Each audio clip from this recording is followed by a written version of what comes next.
اس سے پہلے آیات کے اندر جو سورہ بقرہ کی بیان ہوئی، اللہ تبارک و تعالیٰ نے پہلے سود کی مذمت پر آیتوں کے تعلق سے گفتگو رہی، پھر اس کے بعد اگر کسی کو قرض دیا جائے تو اس کے پاس اگر ادائیگی کے اسباب نہ ہو تو اس کو مہلت دینا یا صدقہ کر دینا یہ بہتر بتایا گیا۔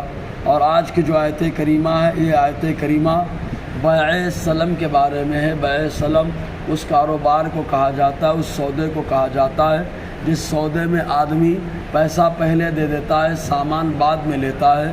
معاملہ یہ ہوا کہ حضور صلی اللہ علیہ وسلم جب ہجرت فرما کے مدینہ طیبہ تشریف لائے تو مدینہ طیبہ کا ایک ماحول تھا، وہ یہ کہ لوگ کھجور کا درخت لگاتے اور درخت لگنے کے تقریباً 3 سال بعد یا 3.5 سال کے بعد اس میں پھل آتے، تو جب پھل آتے تو لوگ پھل آنے سے پہلے اس کا سودا کر لیا کرتے تھے، اس کو خرید لیا کرتے تھے اور اس کی قیمت دے دیا کرتے تھے۔ تو اس طریقے سے جو قیمت ہے وہ پہلے ادا کر دی جاتی اور جو سامان ہوتا وہ بعد میں ملا کرتا تھا۔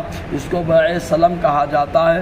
چنانچہ حضور صلی اللہ علیہ وسلم نے جب دیکھا تو اس وقت آقا علیہ السلام نے اس کے قانون کے تعلق سے بتایا کہ اس میں چند چیزوں کا اضافہ کر دو تاکہ یہ شرعاً درست ہو جائے۔ تو حضور صلی اللہ علیہ وسلم کے فرمان کے مطابق اس میں جو ہے کتنا سامان خریدا گیا اس کی مقدار متعین کر دو، اور جو سامان کی جنس ہے اس کو متعین کر دو، سامان کی صفت کو متعین کر دو، اس طریقے سے، اور کہاں پر سامان ادا کیا جائے گا اس کو متعین کر دو۔ اس طریقے کی 7 شرطوں کا ذکر فرمایا کہ ان 7 شرطوں کا اضافہ کر دو تاکہ بیع سلم درست ہو جائے۔ تو حضور صلی اللہ علیہ وسلم نے جب یہ قانون نافذ فرمایا تو اسی تائید میں اللہ تبارک و تعالیٰ نے آیت کریمہ نازل فرمائی، جس آیت کریمہ کو آیت مداینت بھی کہا جاتا ہے۔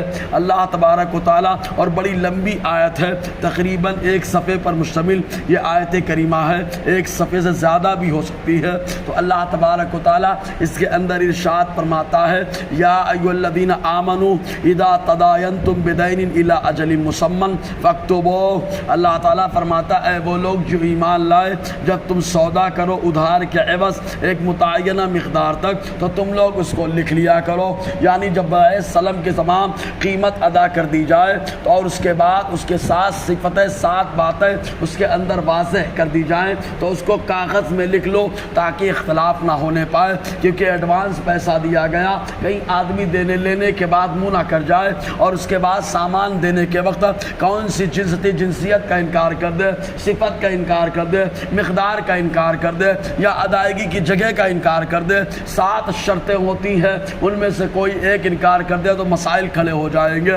تو اللہ تبارک و تعالیٰ نے ارشاد فرمایا، فاکتبوہ، ایسا سودا کرو تو تم لوگ لکھ لیا کرو۔ اور یہ لکھنے کا حکم استحباب کے طور پر اللہ تبارک و تعالیٰ نے عطا فرمایا۔ خود اپنی زبان میں کہا جاتا ہے، ایک لکھا 100 بکا۔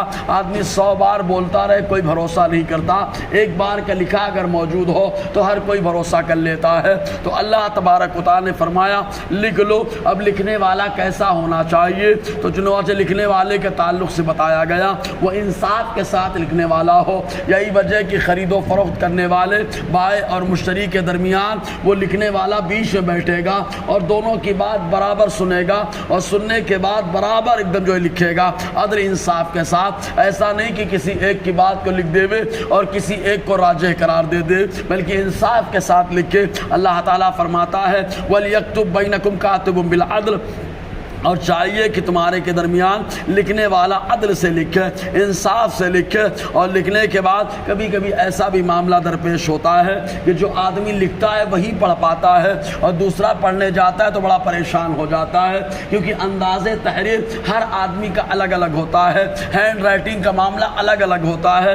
جس کی رائٹنگ ہوتی ہے، جس کا لکھا ہوا وہ آدمی ایک دم صاف پڑھ لیتا ہے، تو کبھی کبھی کاتب کو جو ہے لکھنے کا حکم بھی اللہ نے عطا فرمایا، عدل کے ساتھ لکھ دیتا ہے، اور پھر جب اختلاف ہو جاتا ہے تو اس کو بلا کر کے پڑھایا جاتا ہے تو اللہ تعالیٰ ارشاد فرماتا ہے وَلَا يَأْبَ كَاتِبٌ أَن يَكْتُبَ كَمَا عَلَّمَهُ اللَّهُ فَلْيَكْتُبْ۔ تو پہلے اللہ تعالیٰ ارشاد فرماتا ہے لکھنے کا ہنر تمہیں ملا ہے تو انکار مت کرے کوئی لکھنے والا لکھنے سے، جیسے کہ اللہ تعالیٰ نے اسے علم عطا فرمایا، اسے چاہیے کہ لکھے، انکار نہ کرے کہ میں اس لفڑے میں کیوں پڑھوں، میں اس معاملے میں کیوں پڑھوں۔ اللہ تعالیٰ نے تم کو ہنر دیا ہے تو اس ہنر کے پیش نظر اللہ تبارک و تعالیٰ حکم دے رہا ہے کہ انصاف کے ساتھ لکھو، وَلْيُمْلِلِ الَّذِي عَلَيْهِ الْحَقُّ وَلْيَتَّقِ اللَّهَ رَبَّهُ وَلَا يَبْخَسْ مِنْهُ شَيْئًا۔ اللہ تعالیٰ فرماتا ہے املا کرائے وہ شخص جس کے اوپر حق آ رہا ہے، وہ آدمی املا کرائے اور اللہ تعالیٰ سے ڈرتا رہے جو اس کا رب ہے، اور اس میں ذرا بھی کمی بیشی نہ کرے،